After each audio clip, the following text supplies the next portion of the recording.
कि ये चुनाव की हार जीत लगी रहती है, लेकिन आप लोगों ने चुनाव लड़ा, इतनी बड़ी बड़ी पार्टियों के साथ चुनाव लड़ा, गुजरात में चुनाव लड़ा, सूरत में चुनाव लड़ा जो कि भाजपा का गढ़ माना जाता है, और इतनी कठिन परिस्थितियों में बिना संसाधन के आप लोगों ने चुनाव लड़ा। ये आप लोगों की बहुत बड़ी भारी जीत है।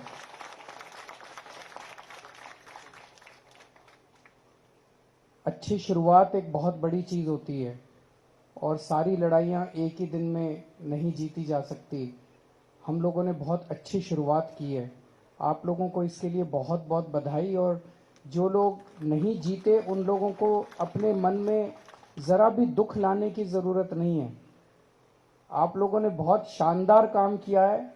आपको सर उठा के, कॉलर ऊंची करके चलने की जरूरत है। मैं अभी बताऊंगा आपकी क्या ताकत हो गई है। मैं अपने जो यहाँ के लीडर्स हैं जिन्होंने आप लोगों का मार्गदर्शन किया, गोपाल भाई, किशन काका, गुलाब सिंह जी, मनोज भाई, पीछे भी जो सब लोग बैठे हैं अभी, जिनका राजेश जी, और मैं बाकी लोगों का कईयों का नाम नहीं जानता, जिन जिन लोगों ने आप सब लोगों का मार्गदर्शन किया, मैं उन सब लोगों को बहुत बहुत बधाई देता हूं। पिछले कुछ दिनों में जब से नतीजे आए हैं, मैं इन लोगों के स्टेटमेंट सुन रहा हूं, बीजेपी वालों के और कांग्रेस वालों के। वो बौखलाए हुए हैं, थोड़ा थोड़ा डरे हुए हैं। कल उनके एक बहुत बड़े नेता का बयान आया था कि सोने की थाली में कील गड़ गई है। पर एक चीज समझने की जरूरत है, वो आपसे नहीं डरते, वो आम आदमी पार्टी से भी नहीं डरते, वो उन लोगों से डरते हैं जिन्होंने आपको वोट दिया है। उन 16 लाख लोगों से डरते हैं वो जिन लोगों ने आपको वोट दिया है। उन 16 लाख लोगों ने आपके ऊपर भरोसा किया है। उन 16 लाख लोगों ने आपके ऊपर विश्वास किया है। वो 16 लाख लोग वो लोग हैं जो इन पार्टियों की राजनीति से तंग आ गए थे। अभी तक विकल्प नहीं था। ऐसा क्यों है कि 25 साल से बीजेपी यहां पे शासन कर रही है? ऐसा तो नहीं है कि बीजेपी का शासन कोई बहुत शानदार शासन है।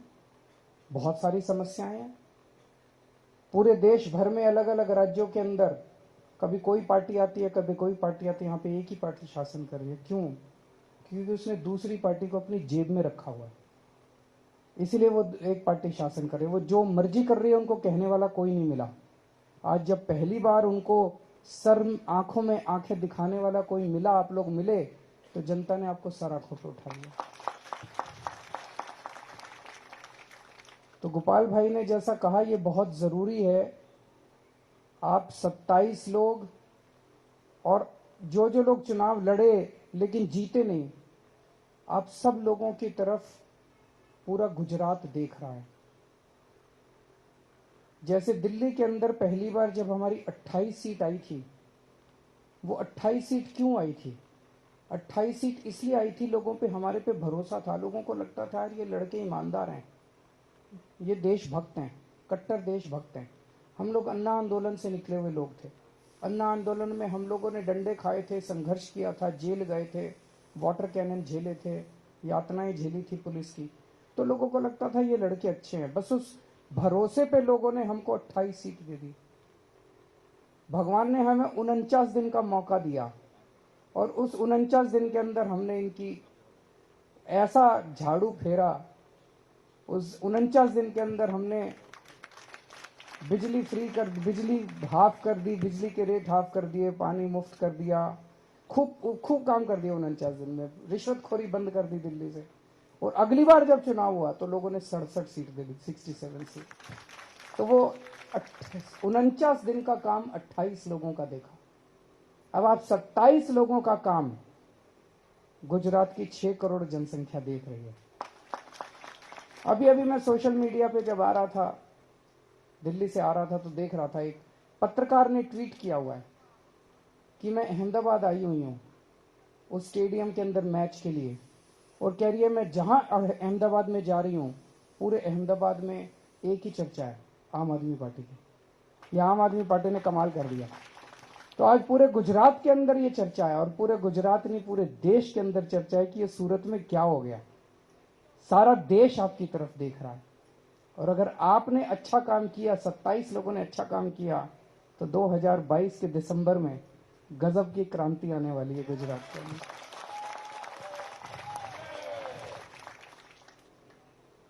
तो आपको अच्छा काम करना है।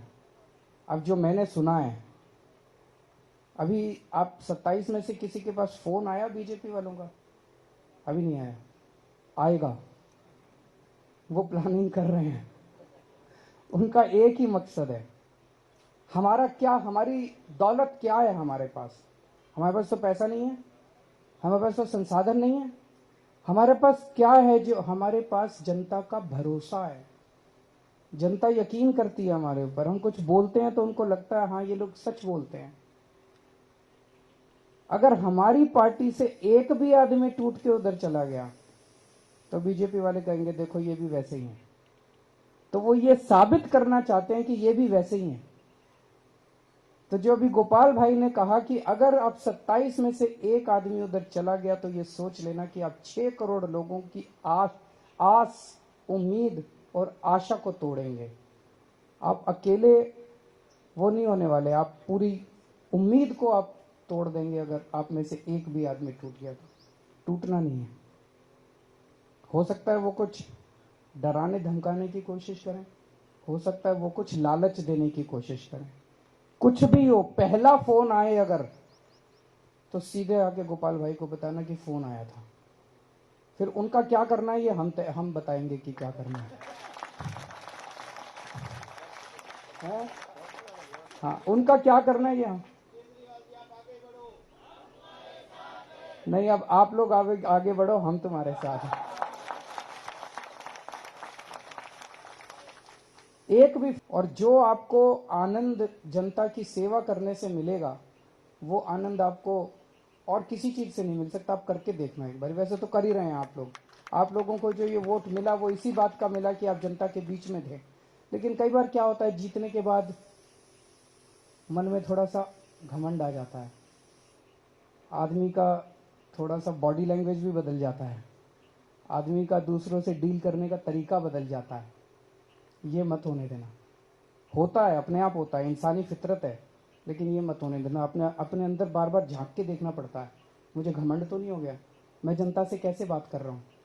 अगर आज जनता सब कुछ बर्दाश्त कर सकती है, जनता आपके पास काम लेके आती है, आप कोशिश करते हो, नहीं हो पाता, जनता माफ कर देती है। लेकिन जनता अगर आपके पास आती हो और आप उसके साथ दुर्व्यवहार करते हो, वो जनता कभी बर्दाश्त नहीं करती। अपमान बर्दाश्त नहीं करती, अपमान बर्दाश्त नहीं करती। किसी का अपमान मत करना, चाहे वो किसी भी जाति का हो, किसी भी धर्म का हो, चाहे वो अमीर हो, चाहे वो गरीब हो, चाहे इस जात का हो, चाहे उस जात, कैसा भी आदमी हो। जो आपके दफ्तर में आए और जो आपके घर में आए, उसको बिठा के एक कप चाय जरूर पिला देना, उसका मान रखना। और वो एक आदमी आप देखना बाहर जाके बोलेगा कि मैं बीजेपी वाले के घर गया, उसने घुसने नहीं दिया, कुत्ते छोड़ दिए। मैं आम आदमी पार्टी वालों के घर गया, उसने मुझे घर में बिठा के चाय पिलाई। आजकल ये इज्जत देना ही बहुत बड़ी बात हो गई है राजनीति के अंदर। इज्जत कौन लेता, इज्जत देता आज की राजनीति के अंदर? कोई नहीं देता। तो एक चीज ये करनी है कि अब सबको अपना अपना दफ्तर खोलना है अपने अपने वार्ड में। अगर दफ्तर खोलने का नहीं हो पैसा तो अपने घर को दफ्तर बना लीजिए। घर के अंदर एक छोटी सी जगह रख लीजिए जहां पे आप मिलने के लिए लोगों से मिल सकें। और एक फोन नंबर ऐसा दे दीजिए जो कि फोन नंबर उठे। वो फोन नंबर आप पूरे वार्ड में सबके घर घर जाके बांट दीजिए कि कोई समस्या हो इस फोन पे फोन कीजिए। वो फोन नंबर उठना चाहिए। रात को 2 बजे भी अगर कोई आपके पास आए सहायता मांगने के लिए, आपको उसकी मदद करने के लिए निकल पड़ना है। अगर आपने रात को 2 बजे एक आदमी की भी मदद कर दी, वो देखना पूरी दुनिया के अंदर आपका प्रचार करेगा कि कॉरपोरेटर हो तो ऐसा हो, पार्षद हो तो ऐसा हो, वरना नहीं हो। तो आपको एक मॉडल, जैसा दिल्ली के अंदर वो 28 लोग जब जीते, उसकी वजह से फिर 67 सीट आई। और 67 सीट जब आई तो 5 साल काम करने के बाद हमारी एंटी इनकम्बेंसी नहीं थी, दूसरी बार जनता ने हमें 62 सीट दी। अब उस काम की वजह से पूरी दो देश के अंदर हम प्रचार कर रहे हैं। आप 27 लोगों के काम के बल पर हम पूरे गुजरात में जाके वोट मांगेंगे कि देखो ऐसा होना चाहिए। दूसरी चीज, हम 27 हैं, वो 93 हैं, लेकिन नंबर से कोई फर्क नहीं पड़ता। हमारा एक एक आदमी 10-10 पे भारी पड़ेगा। पड़ेगा कि नहीं पड़ेगा? आपको सूरत की जनता ने विपक्ष की भूमिका दी है, उनकी नानी याद दिला देना सदन के अंदर। एक भी गलत काम मत होने देना, एक भी गलत काम मत होने देना, उनको कोई गलत काम मत करने देना। पूरे गुजरात की जनता को पता चलना चाहिए कि सूरत के अंदर अब किस किस्म की राजनीति चल रही है। अब भारतीय जनता पार्टी वाले कुछ गलत काम नहीं कर पाएंगे, क्योंकि आम आदमी पार्टी का विपक्ष यहाँ पे आ गया है। तो मैं आप लोगों को बहुत बहुत बधाई देता हूँ, तहे दिल से बधाई देता हूँ। और मैं वापस दिल्ली खूब ऊर्जा लेके जा रहा हूँ आप लोगों से, और अभी थोड़ी देर में आपके साथ रोड शो में मिलते हैं। बहुत बहुत शुक्रिया। बहुत बहुत शुक्रिया सर।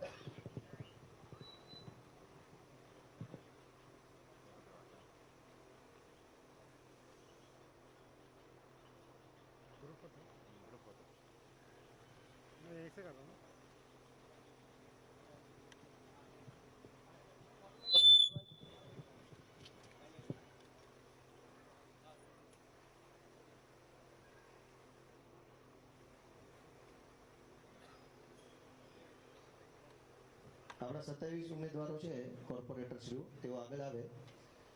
બહેનો અહીંયા પાછળ ઊભા રહેશે, ભાઈઓ અહીંયા નીચે બધા બેસી જશે અને ઊભા રહેશે.